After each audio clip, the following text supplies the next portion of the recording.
This man is Dennis. He is a widower with one child who works as a construction worker.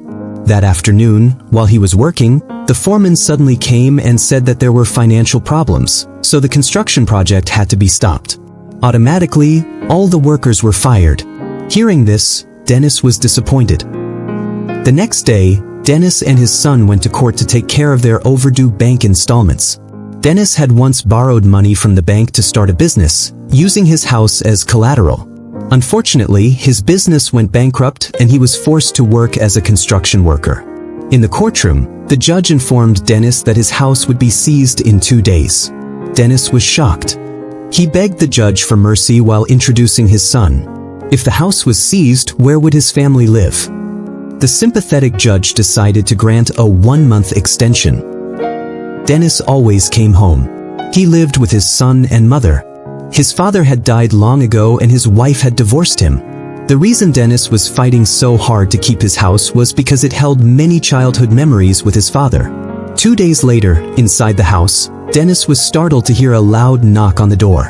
When he opened it, there were police officers and a bank representative named Rick. Rick explained that he had come to seize the house. Dennis was confused. Yesterday, the judge said he still had 1 month. Rick then showed him a letter from the court and said he was only doing his job. In any case, he had to leave the house immediately.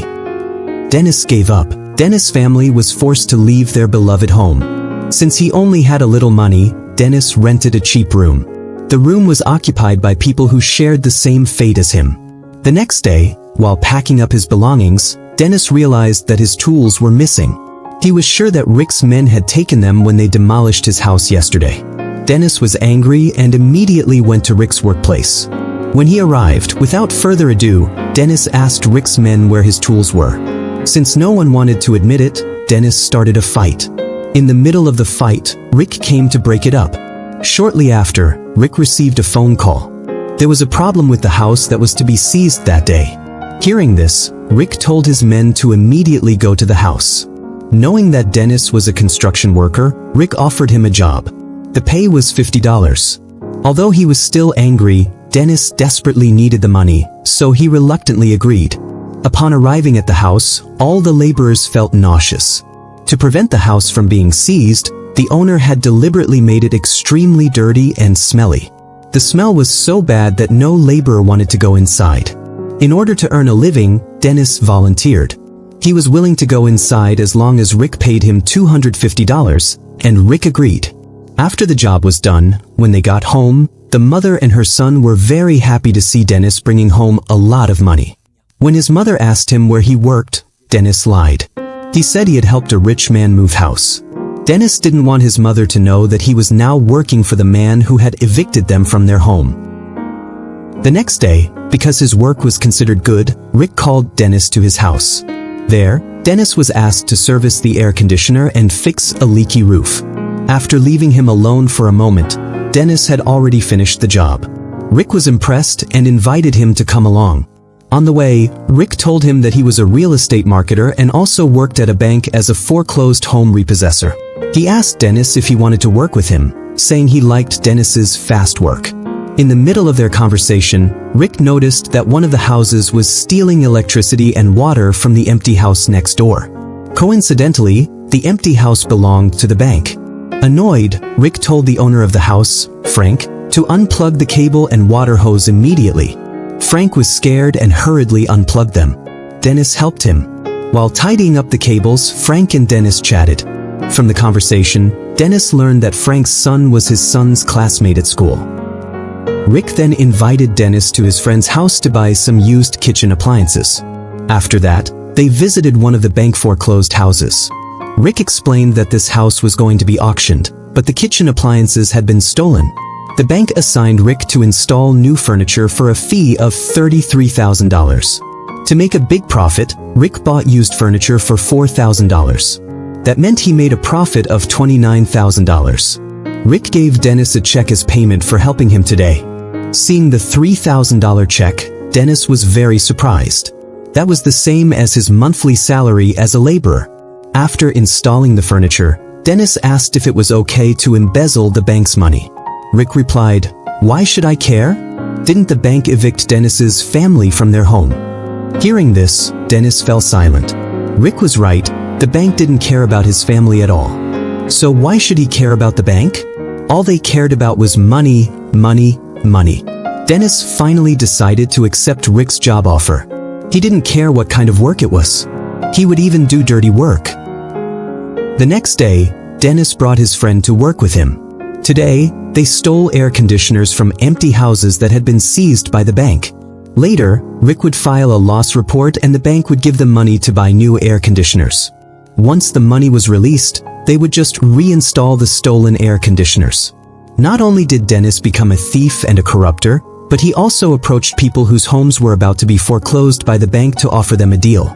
If they agreed to vacate their homes before the foreclosure date, they would receive $3,500. A few days later, Dennis showed off the air conditioners he had successfully stolen. Rick was pleased and told him that tomorrow he would get the money from the bank to buy liquid air conditioners. Dennis would get 25% or about $6,700. Dennis smiled happily. This was the first time he had earned a lot of money without having to work hard. In the car, Rick gave Dennis a gun for protection. Not everyone wants to be evicted from their home willingly. Sometimes we have to scare them a little so they will obey, Dennis understood. In the afternoon, in order to get more money, Dennis brought along some of his other laborer friends.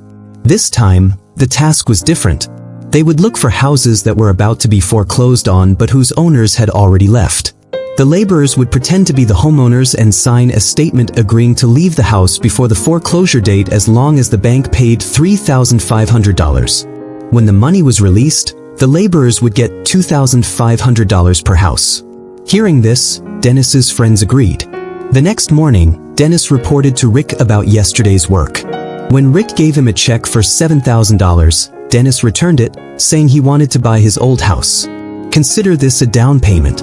Rick told him that in 2 weeks, Dennis's old house would be auctioned off by the bank. If he wanted, Rick would buy the house with his money.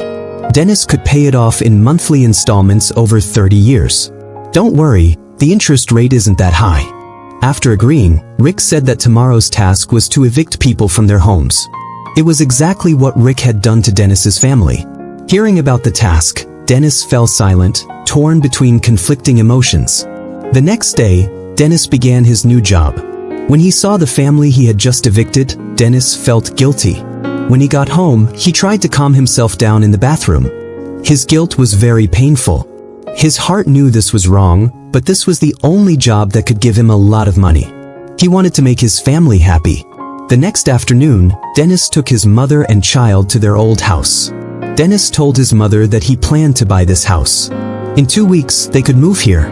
His mother didn't need to worry. Now Dennis worked for a rich man and earned a huge salary. His mother cried tears of joy. A week passed, and Dennis continued his work. Now he was used to evicting people from their homes. His conscience seemed to have died. Because his performance was getting better, Rick gave Dennis a business card to make him look more official.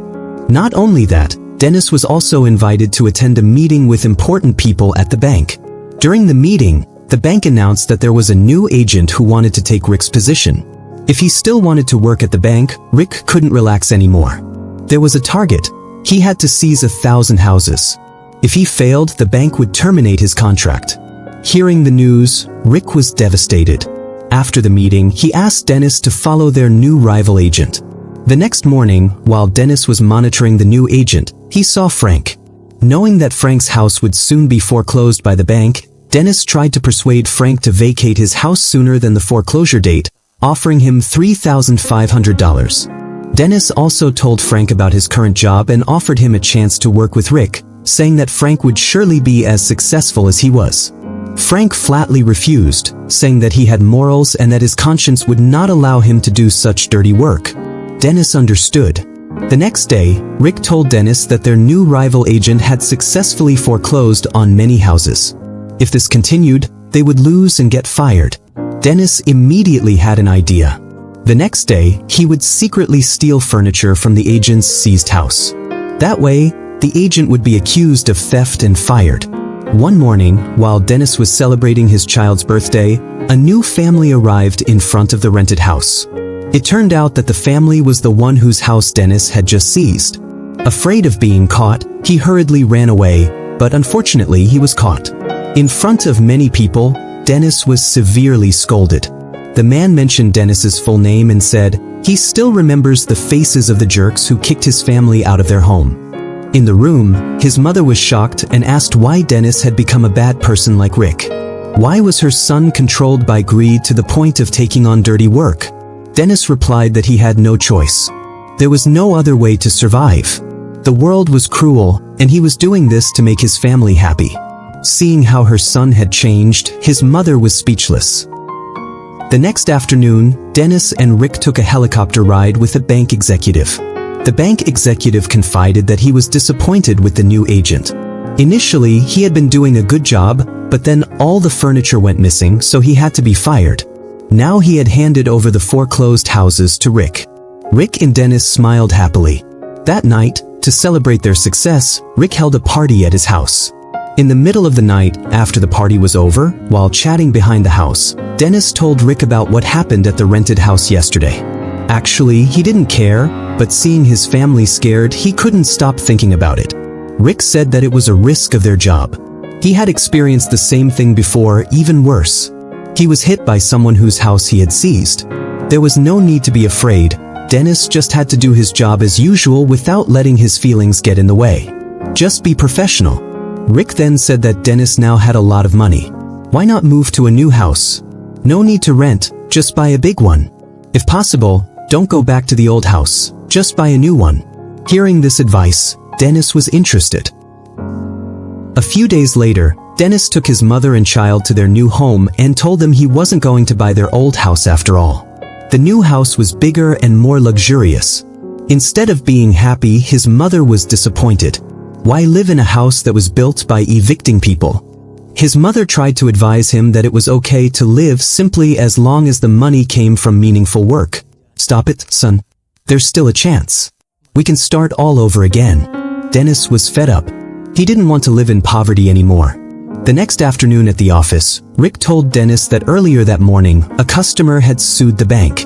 If the customer won the case, Rick was afraid that other customers would do the same. Fortunately, Rick had bribed the prosecutor and judge to fight the customer using false documents.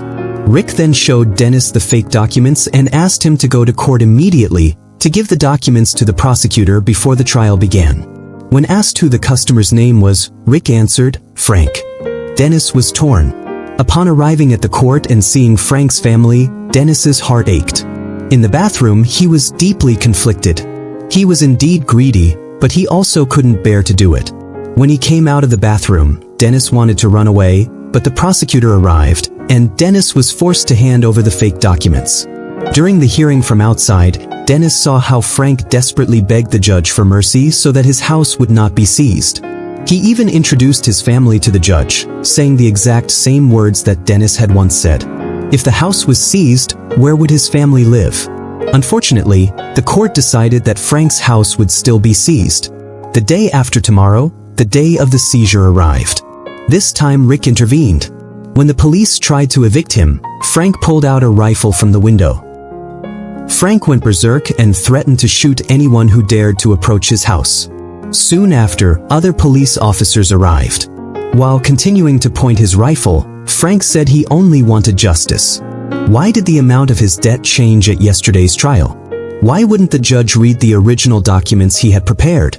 And why did the fake documents win? Seeing the struggle of a father, Dennis understood. Frank didn't want to hurt anyone. He just needed justice, just like he did back then. But foolishly, Dennis had now thrown justice out of his heart just for money. After gathering his courage, Dennis approached Frank's window and told him what had really happened in court. He told him everything. Frank was silent, shocked. He threw away his gun and turned himself in. Dennis felt such relief. Finally, he could speak the truth. After all the crimes were uncovered, Dennis decided to turn himself in to the police. The police also began interrogating Rick. Shortly after, Frank's child came over and smiled at Dennis, as if to say, "Thank you for fighting for our home." The film ends, and that brings us to the end of Dennis's harrowing journey. This story is more than just a drama about foreclosure. It's a terrifying look into the moral quicksand of the housing crisis.